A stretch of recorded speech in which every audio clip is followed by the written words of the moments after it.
प्यारे विद्यार्थियों, BSc third year के सेकंड पेपर की फर्स्ट यूनिट में हमारा टॉपिक चल रहा था पोषक तत्व, वृद्ध पोषक तत्व।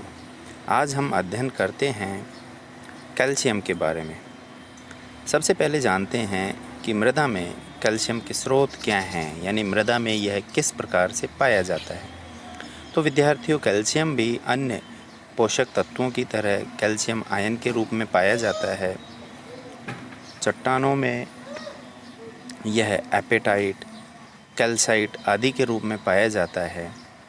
रेतीली मृदा में कैल्शियम कम होता है, जबकि अन्य मृदाओं में इसकी अधिकता होती है।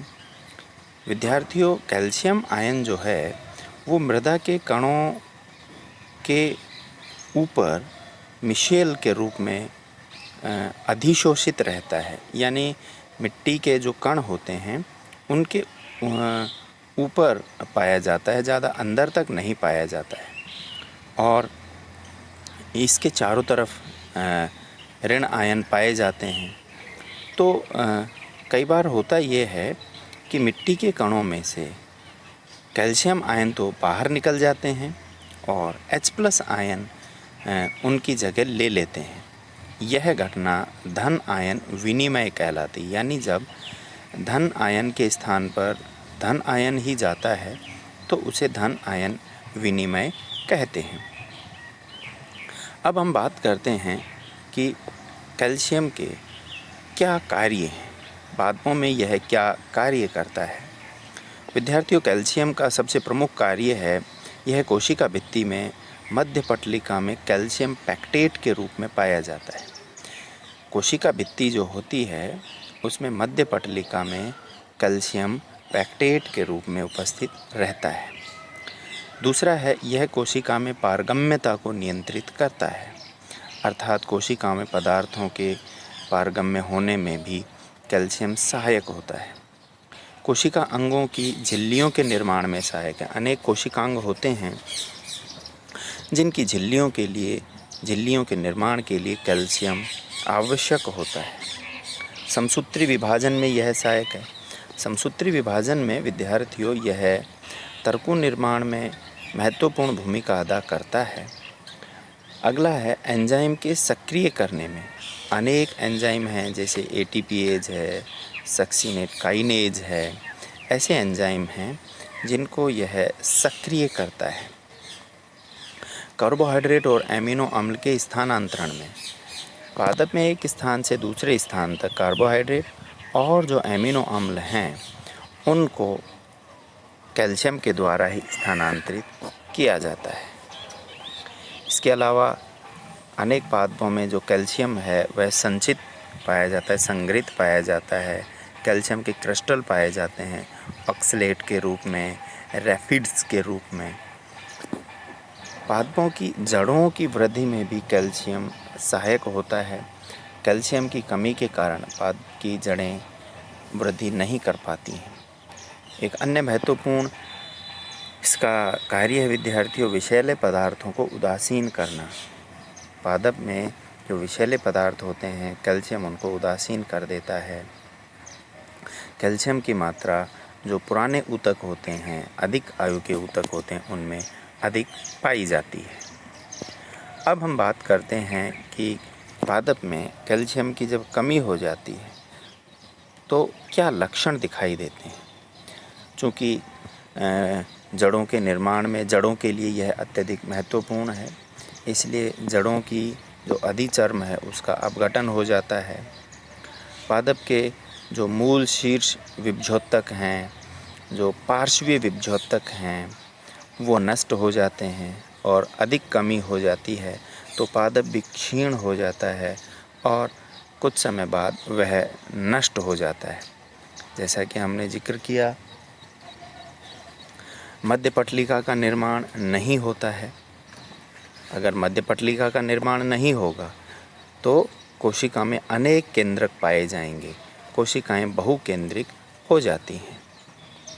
कोशिकाओं में लचीलापन कम हो जाता है। नई पत्तियों के शीर्ष भाग अंकुश के समान हो जाते हैं, यानी मुड़ जाते हैं और धीरे धीरे पत्तियां मुरझा जाती हैं। पत्तियों में विद्यार्थियों कभी कभी कैल्शियम की कमी के कारण हरिमहीन यानी पीली पट्टियाँ भी दिखाई देने लगती हैं और कैल्शियम की कमी के कारण टमाटर में पुष्प अंत्य विल्गन रोग यानी ब्लॉसम एंड रोग हो जाता है। अब बात करते हैं कि इसका उपचार कैसे किया जाए। कैल्शियम के उपचार के लिए विद्यार्थियों कैल्शियम अमोनियम सुपरफॉस्फेट अथवा नाइट्रेट मिलाया जाता है मिट्टी में। हालांकि भारतवर्ष में यह अधिक गंभीर समस्या नहीं है, लेकिन फिर भी कैल्शियम फॉस्फेट कैल्शियम के कमी को दूर करने के लिए अमोनियम सुपरफॉस्फेट या नाइट्रेट मिलाया जाता है। विद्यार्थियों, हमारा जो अगला खनिज तत्व है मैग्नीशियम। मैग्नीशियम का जो स्रोत होता है वह भी मृदा में यह कार्बोनेट के रूप में पाया जाता है और विनिमय योग्य क्षार के रूप में पाया जाता है। विद्यार्थियों, इसके साथ एक अन्य महत्वपूर्ण गुण यह है कि यह शीघ्र ही निक्षालित हो जाता है, यानी मिट्टी की ऊपरी सतह से धीरे धीरे यह मिट्टी की निचली सतहों में प्रवाहित हो जाता है। अतः वर्षा काल में इसकी विशेष रूप से कमी हो जाती है, क्योंकि वर्षा काल में यह जो जल होता है उसके साथ मिट्टी की निचली परतों में चला जाता है और पादप की जड़ों के लिए उपलब्ध नहीं हो पाता है। इस कारण से वर्षा काल में इसका विशेष रूप से ध्यान देना पड़ता है, पादपों में इसकी कमी नहीं हो पाए, क्योंकि यह निक्षालित हो जाता है। इसके कार्य विद्यार्थियों, आपने पहले भी सुना होगा कि क्लोरोफिल का प्रमुख घटक मैग्नीशियम होता है। मैग्नीशियम क्लोरोफिल में केंद्रीय अणु के रूप में पाया जाता है। अनेक एंजाइमों जैसे हेक्सोकाइनेज, कार्बोक्सिलेज आदि को सक्रिय करता है और इस प्रकार से यह पादप की जो उपापचयी क्रियाएं हैं उनमें सक्रिय सहयोग प्रदान करता है। फॉस्फेट वाहक के रूप में कार्य करता है, यानी जो मैग्नीशियम है ये फॉस्फेट के वाहक के रूप में कार्य करता है। राइबोसोम की इकाइयों को जोड़ने में इसका योगदान रहता है। विद्यार्थियों, हम जानते हैं कि राइबोसोम 2 उप इकाइयों से मिलकर बने होते हैं।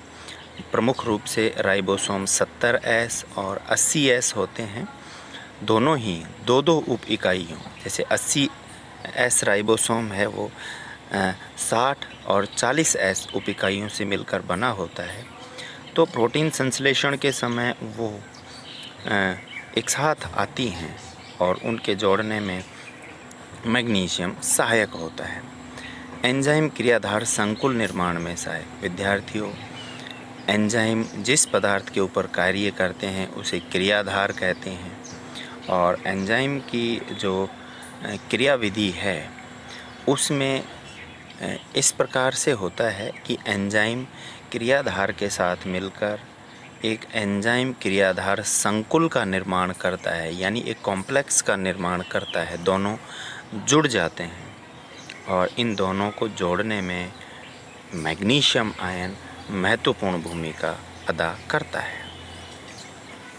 अब बात करते हैं कि मैग्नीशियम की कमी से पादपों में कौन से ऐसे लक्षण हैं जो उत्पन्न हो जाते हैं। विद्यार्थियों, पत्तियों में शिराओं के बीच हरिमहीनता उत्पन्न हो जाती है, क्लोरोसिस उत्पन्न हो जाती है, कभी कभी धब्बे भी उत्पन्न हो जाते हैं और पत्ती में एंथोसाइनिन नामक वर्णक बन जाता है। मैग्नीशियम की कमी के कारण पादप की पत्तियों में एंथोसाइनिन निर्मित हो जाता है, जिसके कारण से पीले, नीले या बैंगनी कलर के भी धब्बे निर्मित हो सकते हैं। तने का रंग भी पीला हो जाता है, कैरोटीन की कमी हो जाती है, तंबाकू में सैंड्राउन नामक रोग हो जाता है। इस रोग में पत्तियों में शिराओं के मध्य पत्तियों का रंग उड़ जाता है। तो ये मैग्नीशियम की कमी के लक्षण थे। अब हम जानते हैं कि पादपों में अगर मैग्नीशियम की कमी हो जाए तो उनका उपचार किस प्रकार से किया जाता है। विद्यार्थियों, मैग्नीशियम की कमी को दूर करने के लिए पादप की पत्तियों पर मैग्नीशियम सल्फेट का 20% विलयन पत्तियों पर छिड़का जाता है। सीधे ही 20% मैग्नीशियम सल्फेट के विलयन को पत्तियों पर छिड़का जाता है, जिस कारण से मैग्नीशियम की कमी दूर हो जाती है। आज के लिए इतना ही। आशा है आपको यह पसंद आया होगा, समझ में आया होगा। आपके कोई बिंदु समझ में नहीं आए तो आप व्हाट्सएप ग्रुप पर शेयर कर सकते हैं। धन्यवाद।